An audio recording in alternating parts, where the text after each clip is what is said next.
जय गुरुदेव जय जगन्नाथ। ज्ञान विज्ञान और प्रज्ञान अभिनव रूप रोमंथन को आपण समस्त को स्वागत करुछि मु गुट्टी।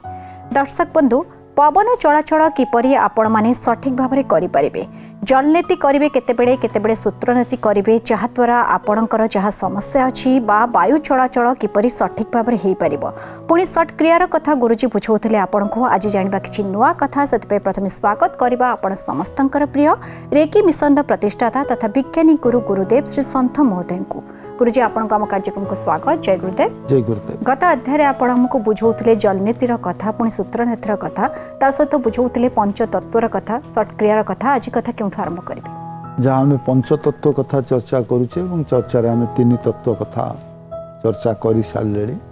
वायु तत्वर कथा चर्चा करुले शरीर में सबु तत्वर आवश्यकता अच्छी एवं समानुपातता भाव में आवश्यकता अच्छी। यदि आवश्यकता ठारू न्यून बा अधिक हुए तेरे शरीर में रोग देखा दिए। तो आम जो कहे मूल माइले जीव शरीर, तेणु आम प्रथम चिंता करवा जे शरीर को केमती सुस्थ रखा बा पंच तत्वर जो आवंटन होती शरीर भितर से आवंटन को सठिक भाव में रखा, जहाँ गोटे विज्ञान सम्मत प्रणाली, किंतु जेहेतु मुनि ऋषि मान द्वारा वर्णित तेणु आम ताको आध्यात्मिक ज्ञान भाव में ग्रहण कर नौचे। बा अनेक समय आम ये प्रसंग को नहीं अनेक प्रश्न सृष्टि करुचे बा प्रश्नवाचीर घेर भितर रखुचे, जहाँ को प्रथम बुझीबार आवश्यकता अच्छी जे शरीर जो तत्व सृष्टि होती जदि आधार बा तत्व सठिक रुहे तेरे शरीर सुस्थ रहे। तेणु सत्क्रियार आवश्यकता केवल जे नहीं शुद्धता करने शरीर को बा शरीर स्वच्छ रखापी आवश्यकता नुहे। अनेक समय अनेक जगार आम देखीचे जे योग अभ्यास अनेक व्यक्ति करुछंती सत्क्रिया को न जाए, सत्क्रिया को भावती जे यह कष्टकर व्यापार बा करवा उचित बा अनुचित, ये द्वंद्व भितर मध्य अनेक रुहंती। तो प्रथमे जानिबा दरकार जे जोठू शरीर आरंभ होइछि तत्व तत्व मिसिला परे शरीर, शरीर रे प्राण जितेबाला संचारित होउछि शरीर जीवंत होउछि, वो जीवंत हैला परे इंद्रिय काम करुछि, इंद्रिय वशीभूत जितेबाला होउछि सेतेबाला आम शरीर रासायनिक प्रक्रियाकरण होउछि। सेतिपई योग को भाग भाग करा जाइछि जे जितेबाला आम तत्व कथा आसुचे सेतेबाला सत्क्रियार कथा आसुचे, जितेबाला शरीर रे प्राण संचारित होउछि सेतेबाला आम प्राणायाम कथा चर्चा करुचे, जितेबाला प्राण को आयाम करने सह शरीर थिबा मांसपेशी गुड़ी को सुदृढ़ करिवार कथा आसुची सेतेबाला आसन कथा आम आसुचे, जितेबाला इंद्रिय मन प्राण शरीर सबू को एकत्रितकरण करी सबू उपरे आमे निज आयतर रखिया चेष्टा करछे सेतेबाला योगर कथा आसुची।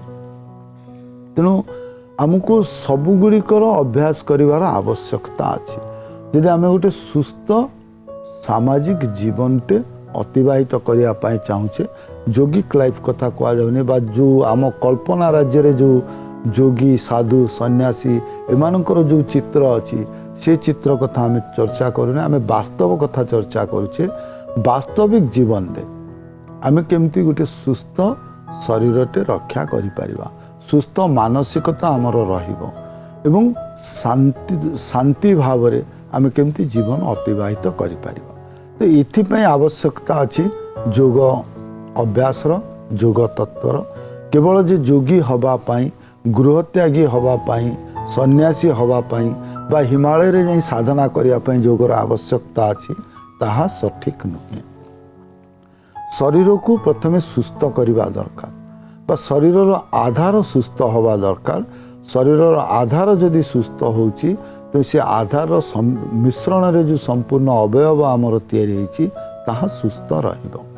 तो आमे चर्चा वायु तत्व सहित पर्यंत करथिले, एबे अग्नि तत्वर कथा चर्चा करिवा दरकार। एठी आमे योग साहित्य एथिपई कहूचे जे केवल आस्थमा पाई नुहे, आस्थमा वा श्वास रोग पाई तो आवश्यकता अछि ताहा सठिक, तो प्रत्येक रोग पाई बा रोग ठू दूरे रखिबा पाई आमे जहाँ किछि करू न करू सत्क्रिया करिवार आवश्यकता अछि। यदि आमे 6टी क्रिया करूचे ताले ये जो पंचतत्व शरीर सृष्टि होती ता निश्चिंत भाव में निरोग रहिबो।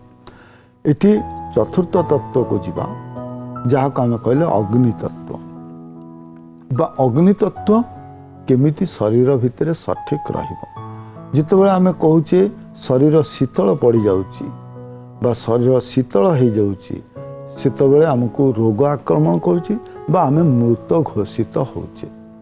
तेणु जीवन गोटे निकटतर संपर्क अच्छे क्या सहित उष्मता सहित जहाँ को आम कौन कहले उष्मता बा heat is treated as energy बा जितेबाला शक्ति न रोची शरीर रे सेतबेले शरीर आमर निश्चल हो जाउची बा मृत घोषित होची। तेणु शक्तिर आवश्यकता सबुठी अच्छी जहाँ को बड़ सरल भाव में शास्त्र जितेबाला कहला जे शक्तिर आवश्यकता अच्छी शक्तिर आराधना करवा उचित शक्ति को पूजा करवा उचित शक्ति को निजर करवा उचित सेतबेले आम कहले अंधविश्वास।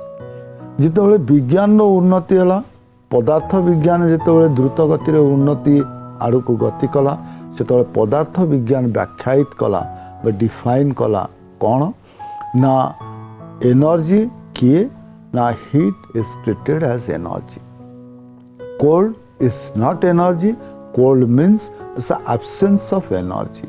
तेणु जितेबाला आम शरीर भितर शक्तिहीनता आसे सेतबेले शरीर शिथिलता आसे।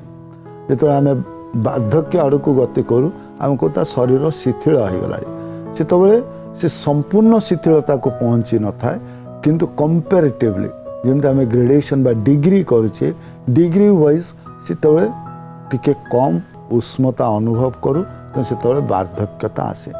तो ये शरीर भितर उष्मता आसीबो केमिति आम बहुत समय देखीचे जे जितेबाला शीत दिन आसे आम जाइकी सूर्य पाखे बसु जो सूर्य किरण पड़े बा निआ जलैकी सेठी निआ पीऊँ कौन पे ना शरीर उष्म हम। तो आम शरीर भितर जो उष्मता आसूची बा जो उष्मता रही जदि आम ये प्रकार क्रिया करूँ से उष्मता को रखिपर कि जहाँ सठिक नुहे बाह्य उष्मता बाह्य शीतलता को दूर करें। आम ये चर्चा करुचे अंत उष्मता कथा जे शरीर भीतर केमती उष्म रहिबो जो उष्मता पाई अग्नि तत्वर आवश्यकता अच्छी और आम चर्चा करवा से अग्नि तत्व को केमती आम शरीर भितर बलवत्तर रखिपार। गुरुजी आपण हमको बुझौतले अग्नि तत्वर कथा किपर आम ताको सठिक भाव में व्यवहार करिपरिबा से विषय बुझेबे कोन कहबे। भाई शरीर भितर एमिति केंद्र अच्छी जोठी अग्नि सृष्टि होती बा जोठी अग्नि तत्व सक्रिय रुहंती एवं से अग्नि तत्वर सक्रियता द्वारा आम संपूर्ण शरीर रे अग्नि तत्व खेले बा उष्मता आसे बा हीट एनर्जी इज जेनरेटेड बा जोठी कौन हुए ना जो शीतलता आम कहले एब्सेंस ऑफ एनर्जी बा जोठी शक्ति पहुँची न पारे सेठी शक्ति पहुँचेबार काम शरीर रे तीनिटी जगार अच्छी जो अग्नि संपूर्ण शरीर को सक्रिय करी रखे। आमर अन्य तत्व सक्रिय रहिले मध्य यदि अग्नि तत्व सक्रिय न रुहंती ताले आमको मृत घोषित करा जिवो बा आमे वार्धक्य अवस्था पहुँची जावा जोठी आमे वीर्यहीन हो जावा जोठी शक्तिहीन हो जावा जोठी आम भितर शिथिलता देखा तो सी अग्नि तत्व सृष्टि करने कहले कौटी सृष्टि होची जे मणिपुर जगार बा अग्नि क्षेत्र जोठी सेठी कहले जे सी जगार बा पेट पाखे ही अग्नि सृष्टि होची। आम जीवन रे मुख्य भाव रे एमानंकर आस्था अच्छी एमानंकर प्रभाव अच्छी।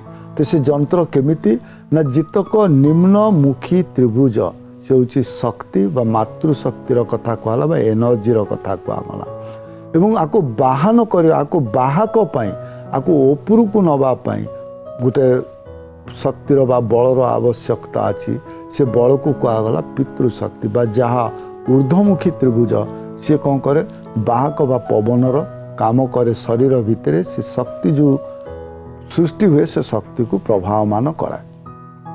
निम्न रे केमिति त्रिभुजाकार है ना शरीर को देखी ना से प्रमाण दौरान जे गोटे हूँ पाचन अग्नि गोटा हूँ जठर अग्नि गोटा हूँ धातव अग्नि ये तीनिटी बिंदु को जदि आम संजोग करुचे ताले गोटे त्रिभुज सृष्टि हम এবং এই ত্রিভুজ जो सृष्टि हम ये त्रिभुज क्षेत्र भितर ही आम शरीर रे आवश्यक पड़ुथिबा उष्मता बा शक्ति को शरीर भितर संरक्षित रखिबार समस्त प्रक्रिया समस्त जंत्रांश सेठी खंजा जाइछि। तो ताकू आमे केमिति बलवत्तर करी रखिया बा आमर जेतिकी आवश्यकता अछि शक्तिर सेतिकी शक्ति आमे आहरण करि परिबा सेतिकी शक्ति आमे शरीर भितर सृष्टि करि परिबा।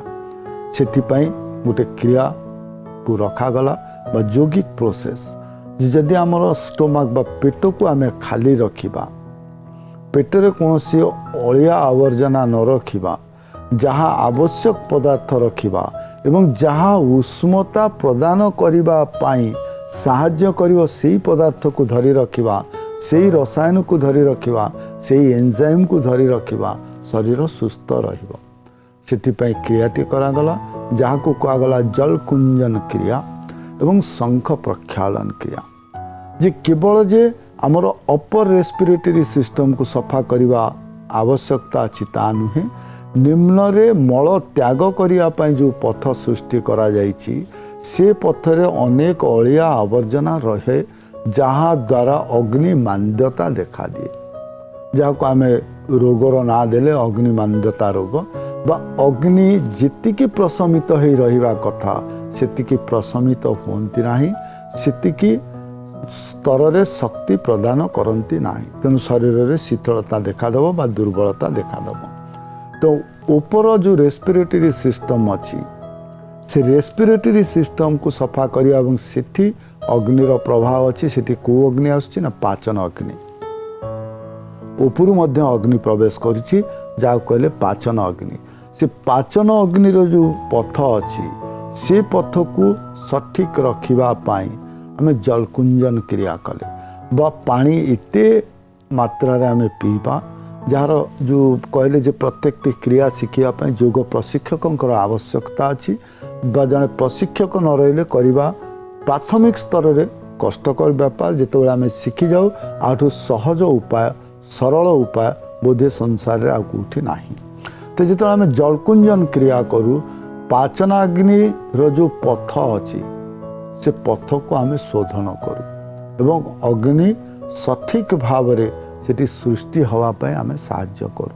तो जलकुंजन क्रिया करिवा द्वारा जेतिकी पानी आमे ग्रहण करिथाउ से पानी को बांति भाव रे बा पाटी पटे पुणी बाहर कर दो जो पानी पीछे से पानी कौन हुए ना भितर जो म्यूकस फॉर्मेशन होता है जो नाल सब रही से पथ को संकुचित करथांती से पथ पुणी परिष्कार हो जाए जहाद्वारा पाचन अग्नि सक्रिय हुए। शंख प्रक्षालन क्रिया जो आम निम्न स्तर को जीवा जब मल त्याग करिवार जो पथ अच्छी ताकू स्वाभाविक करिवा पाई आमको शंख प्रक्षालन क्रियार आवश्यकता अछि।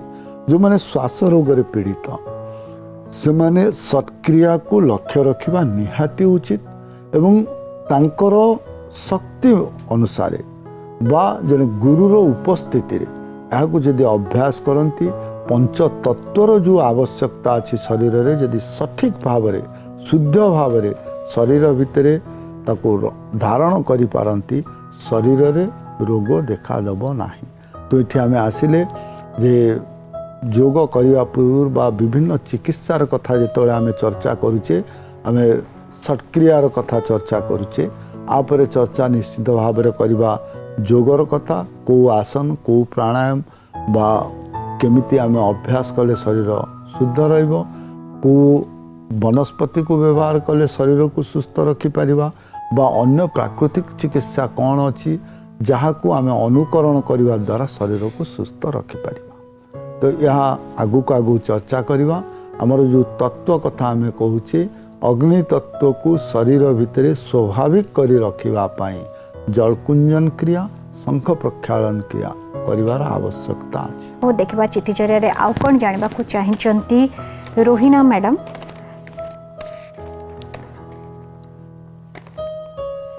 से लिखिचंती गुरुजी जे पुणी थरे समस्ते कहते वर्तमान तथा प्रेजेंट मोमेंट रे बंचिबा दरकार बोली तेबे प्रेजेंट मोमेंट रे मन सब बड़े रुहेनी केबे केबे आमे भविष्यत कथा भाबू बा तार प्लानिंग करू आ बेले बेले पास्ट कथा भाबी कि टिके ना को भांगी पड़ू एक्चुअली रे प्रेजेंट मोमेंट कोन जणे किपरि एहा को अपटेन करि परिबो जहाँ वर्तमान स्थितिर कथा कह जिते आम जोगिक लाइफ मेंटेन करुचे गोटे जीवन को सुंदर एवं सरस करने जहाँ आवश्यकता अच्छी ताहा होची वर्तमान रे बंचिबा।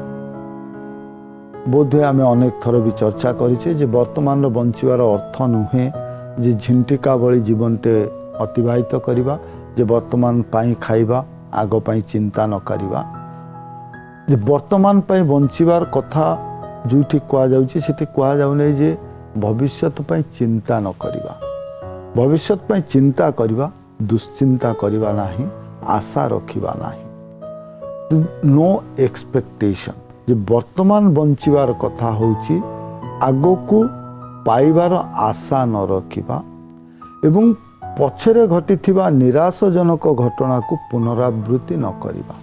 जने जदि योग द्वारा निजर इंद्रिय को सेतिकी आयत करिछि ताले से एते सूक्ष्माति सूक्ष्म भाव रे ताकु विश्लेषण करि परिबो एवं जाहा कोंती जे गली रास्ता देखि पळेवा to escape from all the hurdles से बड़ सुंदर भाव रे एस्केप करि पळेबो।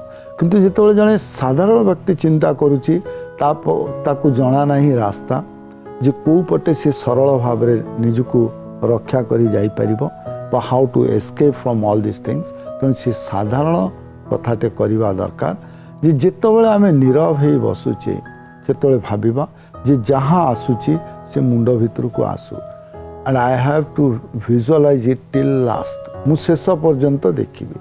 आमको ये चिंता दुश्चिंता हुए जेतबेले कोनोसी कथा आसिले आमको जेतबेले सुहाए नाही आमको आनंद न दिए आमको आमोद प्रदान न करे सेतबेले आमे से चिंता को तड़ी देवा पाई चाहूँ एवं जिते बल प्रयोग करी आमे ताकू तड़ू किछि मुहूर्त परे से ताठू द्विगुणित बलवान ही पुणी आमको प्रवेश करे आम मस्तिष्क भीतर को प्रवेश करे। तेणु कौन करवा ना प्रथमे जहाँ चिंता आम मन को आसुची लेट इट कम आमे ताकू ग्रहण करवा ये होची प्रथम कथा अतीत एवं भविष्यत ठू बंचिबा पाई वर्तमान केमती बंचिबा सी भी गोटे कला जे वर्तमान बंचिबा दरकार जहाँ आमे कहू साधारण कथारे गाँवली भाषा कहू सबु से ठाकुरों को इच्छा बा दैव दौड़ी मनीष गाई जुआड़े टाणी सेड़िकी जाई आम ताको बड़ा सरल एवं सहज भाव में नहीं जाऊ भाव गोटे लोक कथा किंतु से लोक कथा भितर लुचि रही जीवनर कला जीवन बंचिबार कला बड़ा सरल और सहज भाव में ओडिया लोक संस्कृति ओडिया लोक कथा जीवन को प्रांजल भाव में बुझेइछन्ति आमको किंतु आम पाखे समय नाही से प्रांजलता को हृदयंगम करने जदि आम बुझी जातु ताले जीवन सरल हो जाता और से बुझीबा पाई आवश्यक बुझीबा जदि किछि समय आम आखि बुझी पारंतु ताले जीवन सरल हो जाता। तो वर्तमान को सरल सहज एवं स्वाभाविक करने प्रथम आवश्यकता होची वर्तमान में बंचिबार आवश्यकता होची प्रार्थना। प्रार्थना मु कहूनी कौन धर्मावलंबी जे किए ठाकुर डाकियो किए कौ धर्मर जे मुख्य तांकु डाकिया कहूनी जे निजे निज पाखे प्रार्थी हवा दरकार से होची प्रार्थना। जेमती आमे आईना सामने कथा हो सेमती आमे आखि बंद करी गोटे आईना तैयारी करवा दरकार एवं से आईना भितरे निजे निज पाई प्रार्थी हवा दरकार एवं निजको निजे जुक्ति बा तार तर्क उपस्थापन करवा दरकार ताहले जीवन सरल हो जिवो। तृतीय कथा सरल हवा पाई एक्सेप्ट एवरीथिंग 100%। मु एई जगार अच्छी मो कर्म क्षेत्र में मु अच्छी एवं मु जदि कर्म क्षेत्र में थिबा अवस्था रे मु मोर घर एवं संसार कथा चिंता करे कर्म क्षेत्र में भी मु करि परिबि नै सठिक भाव में कर्म एवं घरे मध्य पहुँची परिबि नाही का शारीरिक दूरत्व अच्छी। तो मु जोठी अच्छी जदि से स्थान विषय मु चिंता करे से स्थान रे मु 100 रु 100% दे परिबि। तो बी 100% वेयर यू आर जोठी तुम्हें अच्छ सेठी 100 रु 100% दियो। जो लोक तुम सांगे मिशुंट एक्सेप्ट देम 100%। 100% ग्रहण कर। मु 5 जनक सहित कथा होउची किंतु षष्ठ व्यक्तिर कथा चिंता करिवि जीवन द्रौपदी भली हो जीव। तेणु जो 5 जनक सहित अच्छी मुझे 5 जन को ही स्वीकार करी और से 5 जन को ही मन प्राण देकी शुणापी चेष्टा करी। So do 100% where when with whom जो जेमिति जो प्रकार तुम अच्छ से 100% तुम रहिबा उचित। ये हूँ प्रथम नियम जीवन रे वर्तमान पाई बंचिबा पाई। द्वितीय नियम नो एक्सपेक्टेशन। तो आम आशा न करी जहाँ पाऊ ता आमको अधिक आनंद दिए। जो आजिकल बहुत जगार आम देखुचे जे सरप्राइज दबार जो ट्रेंड से बर्तमान बहुत चलती। सरप्राइज गिफ्ट दबा सरप्राइज भाव में कौन सी जिनस को उपस्थापन कर। Why? Because surprise give more joy than our prediction. दीटी कथा को जदि आम लक्ष्य रखा वर्तमान में बंची पारिबा। Live in present means whatever you get you accept it 100%। 100% स्वीकार करवा जदि शिखिजा ताले आम वर्तमान में बंची जावा। तेणु आमको जो स्वीकार करने आम मन भितर जो मन लुचिकी रही जहाँ अस्वीकार करुच्ची ताको दूर करवा दरकार। दूर केमती हम ना अभ्यास रे। तो आम जितेबाला जो परिस्थिति अच्छे से परिस्थिति को आम ग्रहण करवा दरकार। We accept 100% everything which come in our path and by thinking that आम या चिंता करवा दरकार। It's a gift of God towards us. भगवान को द्वारा प्रदत्त यह आम उपहार और 100% मुझे ग्रहण करी। जीवन सरल हो जीवन आनंदमय हो। आज्ञा गुरुजी बहुत सुंदर कथा स्वीकार करिवार आवश्यकता रही से पुणी 100%। तबे आज अध्याय समय सरी जाइए। बहुत बहुत धन्यवाद। जय गुरु। जय गुरुदेव। दर्शक बंधु समय सरी जाइए। कार्यक्रम को ये रखा पड़ो। आपड़ जदि किसी जानवा चाहते मन में किसी जिज्ञासा अच्छी कौन से भी विषय ताले आपण माने रोमंथन को चिठी लिखिपारे। आमको चिठी लिखार ठिकाना हो रोमंथन प्रार्थना टीवी मार्फत Odisha television limited Chandaka Shilpanchal Patia plot number N 28/31 Bhubaneswar 751024 Odisha. चिठीर अपेक्षा रहिलु। पुणी देखा रोमंथन रे। से पर्यंत विदाय दियंतु। जय गुरुदेव।